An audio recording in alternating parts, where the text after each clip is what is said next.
Hoy en el frasco.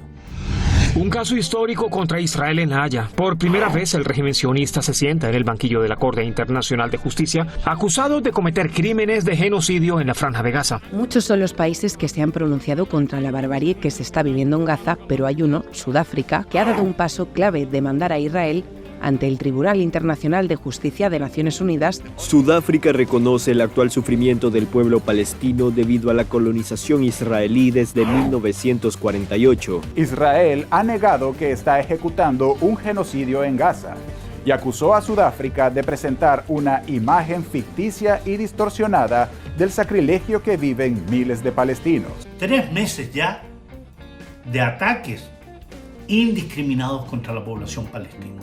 Más de 23.000 asesinados, 23.000 asesinados solo en la Franja de Gaza. El efecto más importante de esto va a ser político y de imagen. Independientemente de lo que suceda desde un punto de vista de sanciones concretas a personas concretas. Por lo cual yo creo que actualmente se está buscando involucrar a otras partes en este conflicto para desviar la atención sobre estos crímenes que está cometiendo Israel. Estados Unidos y Reino Unido, en coalición con varias naciones, lanzan ataques contra posiciones de los hutíes en Yemen. Miles de ciudadanos yemeníes se han congregado en masivas manifestaciones en rechazo a los ataques aéreos en Yemen. Desde la dirección de la OTAN justifican los bombardeos de Washington y Londres, calificándolos como defensivos. Para ellos es urgente que continúe la confrontación, porque Israel y Estados Unidos, ¿de qué viven?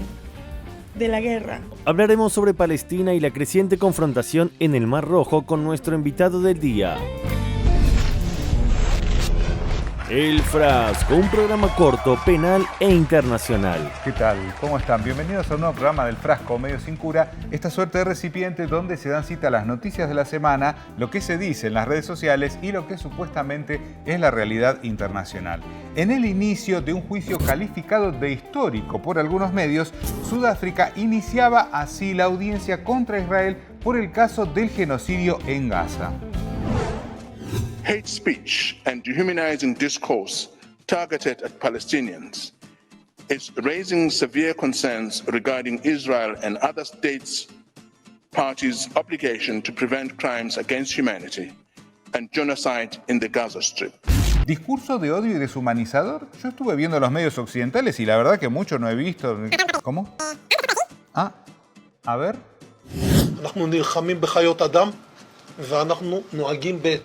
Ese mismo día, Gustavo Petro advertía en forma casi profética: este discurso del odio, si prosigue, solo traerá un holocausto. Bueno, pero eso de llamar a los palestinos animales humanos lo dijo un ministro. Seguramente Netanyahu habrá salido a...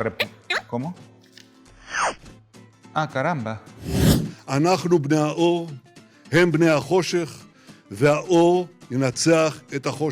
Cuando estos dementes comienzan con profecías y se autodenominan pueblo de luz, es que la cosa va a peor. ¿A peor? ¿Qué sigue después de que un líder autoperciba a su pueblo como iluminado y conciba a otro como parte de la oscuridad? ¿Esto? El anuncio de un ministro de Benjamín Netanyahu, el más derechista de todos, diciendo que la solución tal vez sería explotar una bomba atómica en la Franja de Gaza. لم يأتي من فراغ وإنما هو تعبير عن مستوى الانحطاط والنازية والسادية التي تدور في أروقة وعقل حكومة الكيان المحتل القائم على القتل والإبادة الجماعية. Los gazatíes sufrieron en bombas recibidas el equivalente a una bomba atómica y media. Efectivamente, no se trata solo de meras declaraciones, porque esas palabras de desprecio y deshumanización a los palestinos se tradujeron en una masacre que se sigue consumando ahora mismo. Israel lanza a cada hora 42 bombardeos que matan a 15 personas, 6 de ellos menores, y dejan al menos a 35 heridos. 3 meses ya de ataques indiscriminados contra la población palestina. Más de 23.000 asesinados, 23.000 asesinados solo en la Franja de Gaza.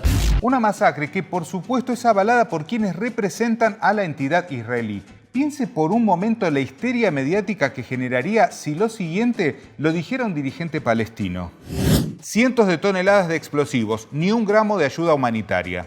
El parlamentario israelí Nissim Baturi en declaraciones a la prensa: Gaza y su gente deben ser quemadas, no tengo lástima por ellos. Per noi c'è uno scopo, distruggere Gaza, distruggere questo male assoluto. Y por supuesto que es muy importante recordar un dato crucial que la mayoría de los medios occidentales pasa por alto y no debe ser soslayado. La otra clave de la operación de exterminio de Israel, el gas natural. Podría haber un interés oculto en la reciente invasión de Gaza. La región alberga unas enormes reservas de gas estimadas en al menos 500.000 billones de dólares. Por eso es que esa retórica del genocidio es acompañada de lo que viene después: instalar que el régimen invasor se tiene que quedar en Gaza. Ministra de Asentamientos, Israel no tiene otra opción que reocupar Gaza.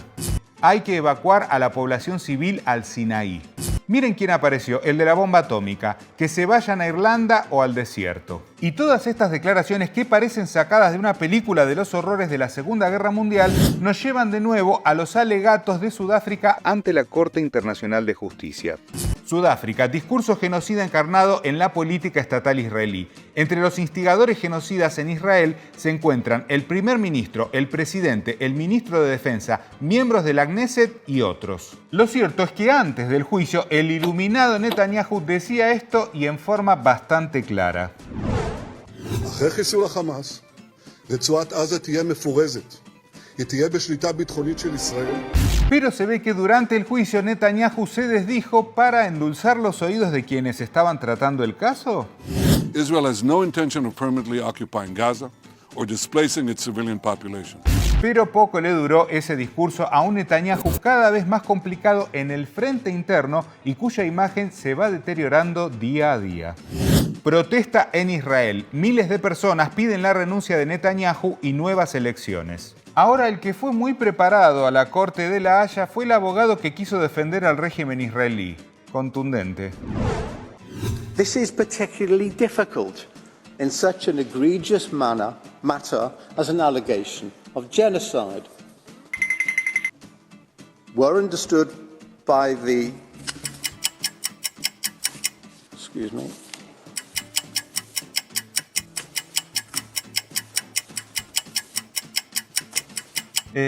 Sí, lo esperamos, señor. No tiene muchos argumentos, pero seguramente que papeles sí. I've lost a page. Sí, ¿cómo seguía el programa? Sí, perdí los papeles. Pero bueno, peor es perder la dignidad, como le ha sucedido a Washington. Vean este titular que resume a la perfección su hipocresía. Blinken dice que el número de víctimas diarias en Gaza es demasiado alto y que la acusación de genocidio contra Israel carece de fundamento.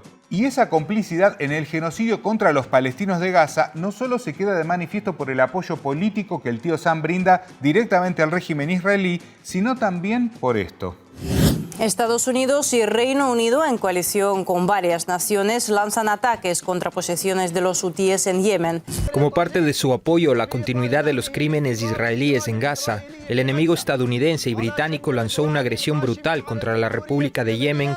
¿Será pura casualidad que estos bombardeos se llevaron a cabo exactamente cuando sentaron al régimen israelí en el banquillo de los acusados en La Haya? El día en que se acusa formalmente a Israel de genocidio, Estados Unidos decide bombardear al Yemen de los hutíes, uno de los países más pobres del mundo y los únicos que han plantado cara a la masacre. El objetivo de este ataque es que están buscando desde Israel, desde Estados Unidos, una forma de desviar la atención sobre los crímenes que está cometiendo Israel contra el pueblo palestino. ¿Por qué Estados Unidos y el Reino Unido, todas las naciones que suministran armas, son cómplices de este genocidio? Pero viajemos un poco al pasado, allá por el año 2021, cuando cierta prensa se hacía eco de lo siguiente. Biden anuncia que Estados Unidos dejará de apoyar operaciones ofensivas en Yemen. Ese mismo año, la página del Departamento de Estado de Estados Unidos también aseguraba esto. En Yemen, Estados Unidos busca la paz y proporciona asistencia humanitaria. Bueno, eso no estaría sucediendo así. De hecho, el hombre que alienta la guerra entre Rusia y Ucrania y apoya el genocidio contra los palestinos sigue tirando nafta al fuego en Yemen. ¿Cuándo le van a dar el Nobel de la Paz? países estamos asistiendo a como dos de los ejércitos más fuertes, de los ejércitos más ricos, de los ejércitos más preparados tecnológica y militarmente, que son el de Estados Unidos y el ejército británico, están asistiendo a Israel, están apoyando a Israel, están ayudando a Israel y están atacando a uno de los países más pobres y más castigados del mundo, que es Yemen. Bueno, falta que salgan a decir que los ataques contra Yemen fueron en defensa propia. Realmente... ¿Cómo? No, la producción me está haciendo una broma, ¿no? Desde la dirección de la OTAN justifican los bombardeos de Washington y Londres, calificándolos como defensivos. Estados Unidos está a más de 13.000 kilómetros de Yemen. El Reino Unido está a casi 6.000 kilómetros. Entonces, ¿cómo quiere CNN, Fox, CBS y otras 100 cadenas a obligarnos a creer que atacaron a los hutíes en defensa propia? Bueno, en este sentido, una periodista de la BBC en árabe intentó cuestionar a un líder hutí cuyo país está en Asia Occidental sobre su ayuda al pueblo palestino. Vean la respuesta. ما علاقتكم أنتم بما يحدث هناك؟ يعني أنتم على بعد أميال وأميال، لديكم مشاكلكم الخاصة في الداخل اليمني، لديكم مشاكلكم مع التحالف الدولي الذي تقوده السعودية، يعني ما العلاقة مع هذا سوى أنكم يتم تحريككم لهذا الهدف؟ يعني أما بالنسبة لبايدن كان يعني هو جار نتنياهو يسكنون في شقة واحدة. Lo cierto es que pese a los bombardeos de las principales potencias del mundo contra uno de los países más pobres del planeta, el pueblo de Yemen no se doblega. Los rebeldes hutíes aseguran que responderán a las agresiones de Estados Unidos y Reino Unido contra sus posiciones en Yemen. Además, advierten que seguirán atacando a los buques vinculados con Israel para mostrar su apoyo a Palestina. Y esa postura es respaldada por el pueblo de Yemen en las calles, pero también las manifestaciones se dieron frente a las narices de Biden. Miles de ciudadanos yemeníes se han congregado en masivas manifestaciones en rechazo a los ataques aéreos en Yemen. Comenzaron protestas masivas en el seno del imperialismo, cerca de la Casa Blanca y Times Square, después de los ataques aéreos estadounidenses y británicos contra los hutíes. Mientras tanto, un ex oficial de inteligencia de Estados Unidos advirtió que su país y el Reino Unido cometieron un grave error al atacar Yemen, y además que todo se podría haber resuelto con un llamado. ¿De quién? De Joe Biden al primer ministro israelí, ordenando a Israel que aceptara un alto al fuego y permitiera el envío de ayuda humanitaria a los residentes palestinos de Gaza. Para ellos es urgente que continúe la confrontación, porque Israel y Estados Unidos, ¿de qué viven? De la guerra. Y al respecto de lo que ocurre en Yemen, veamos lo siguiente y hablamos con nuestro invitado del día. El periodista Hassan Mafi se pregunta, ¿quién permitió que Estados Unidos vigilara el Mar Rojo? ¿Pueden Rusia y China vigilar el Golfo de México? Bueno, muy bien. Y para hablar de este tema, la persona indicada, señores, Wadi Calvo, periodista, escritor y analista geopolítico. Wadi, muchas gracias por estar aquí. Que un gusto y gracias por la invitación. Bueno, Wadi, ¿por qué Estados Unidos y Gran Bretaña han puesto sus ojos allí en el Mar Rojo? ¿Qué intereses hay? En este momento particularmente la presencia de estas dos potencias es en respuesta a los ataques que están realizando los Houthis, que es un grupo de resistencia yemení que le ganó nada menos que la guerra a Arabia Saudita, que duró 7 años, del 2015 al 2022, con una entente gigantesca entre la que estaba la inteligencia norteamericana, armamento británico, incluso los pilotos sauditas que bombardearon hasta que se hartaron población civil. El número de muertos es imposible de conocer. Y esos pilotos se dicen que eran sionistas, ¿no? Es decir, además de ejército pakistaní, mercenarios que han llegado incluso de América Latina, de Chile, de Colombia. Fue una guerra, y yo la seguí desde el primer momento y estaba esperando de un momento a otro la caída de de Yemen y finalmente Arabia Saudita decidió, no voy a decir rendirse, pero buscó un acuerdo en el que están desde el 2022, de un alto el fuego para llegar a un acuerdo de paz, pero Yemen, los Houthis atacaron posiciones sauditas dentro del reino, incluso acertaron a un par de yacimientos de petróleo que golpearon muy seriamente, pegaron muy cerca de Riad. Es decir, han demostrado los yemeníes que son unos combatientes excepcionales, como pocos, como el Vietcong, como los talibanes. Han mostrado una capacidad de resistencia y combate que ya quisiera que la tengamos muchos de nosotros, ¿no? Bueno, en solidaridad con Palestina frente al genocidio y la limpieza étnica que está haciendo el sionismo en Gaza, fue junto al Hezbollah libanés la única organización que militarmente en los hechos ha tomado una decisión, que es atacar todas las embarcaciones con, digamos, judías o que estén vinculadas al sionismo, atacarlas en el transcurso del Mar Rojo. El Mar Rojo es un mar que une el Golfo de Adén con el Canal de Suez, un tránsito muy importante de naves con casi el 25% del comercio internacional pasa por ahí, de ida y de vuelta.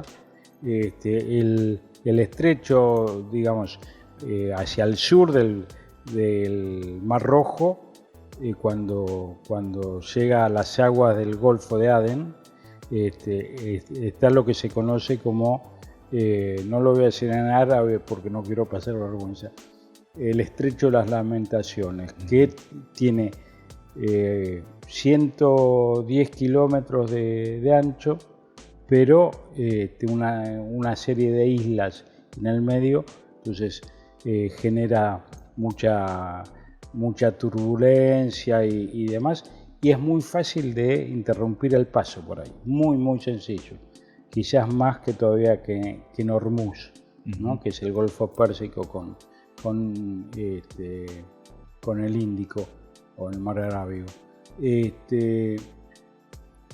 Y bueno, le están apuntando y creo que acaban de acertarle a 2 cargueros norteamericanos, o bien pueden ser atentados de falsa bandera norteamericanos para tener la excusa de atacar. Ya están atacando Yemen, bombardeando nuevamente población civil, pero bueno, estos combatientes no los van a correr con la vaina, están muy bien preparados, muy bien entrenados y ni sueñen meterse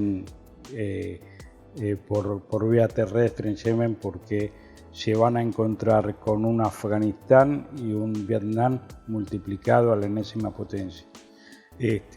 Entonces, para impedir que los Houthis, que es el nombre de este grupo de resistencia, que ataquen a todo ese gran comercio marítimo que sucede por allí, han intervenido.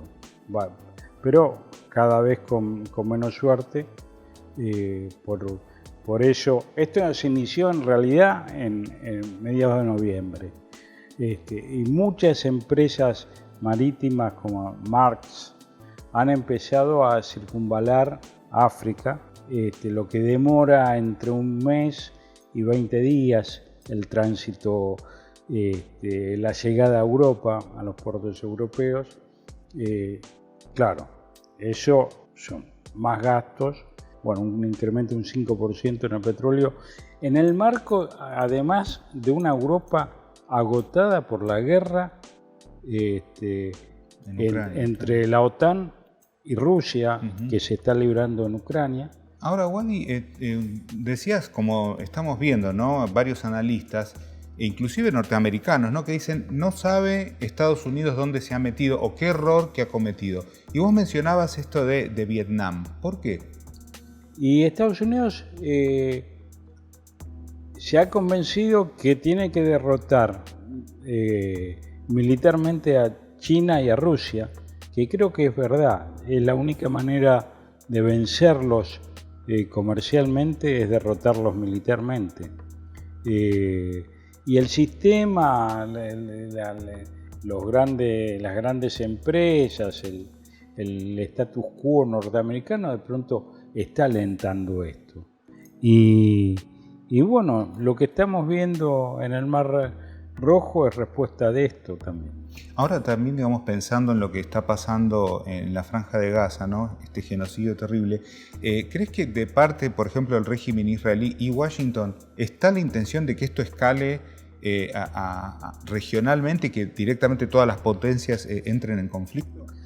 Estoy absolutamente convencido que hace 75 años que esto estaba planeado. Es decir, la limpieza étnica de Palestina es voluntad del sionismo, lo estamos viendo. Esto es algo perfectamente pensado y se está elaborando, por lo que yo estoy convencido que la operación de Hamas del 7 de octubre ha sido, digamos, tolerada por los servicios de inteligencia judíos. Cada 10 minutos he fotografiado cada metro cuadrado de Gaza. ¿Cómo se les escapó semejante detalle, ¿no? Esto ha sido un error de cálculo de Netanyahu que permitió esto. Y un poco nos lleva a la caída de las torres en Nueva York, ¿no es cierto? Son cuestiones que se toleran, pero de pronto se desfasan, ¿no? Y bueno, es lo que pasa. Wadi, ¿cómo valorás el rol de Sudáfrica, ¿no?, en defensa del pueblo palestino en la Corte Internacional de Justicia? Conocen esos dolores, ¿no? Vaya si los conocen. Creo que es una actitud muy digna. Sabemos que Sudáfrica es un jugador muy importante en el BRICS. China y Rusia están allí. Entonces, de pronto, alguna sugerencia, algún pedido, porque no lo puede hacer ni China ni Rusia, ¿no? Porque la prensa occidental ha desacreditado de tal manera esas dos potencias. Cualquier cosa que pueda decir Xi Jinping o Putin en el mundo se va a desacreditar. Si te defienden a vos vas a tener más perspectivas de ser culpable. Y Sudáfrica es un país respetado, digamos, no sé si todavía es parte del Commonwealth, pero bueno, es un país de primer orden.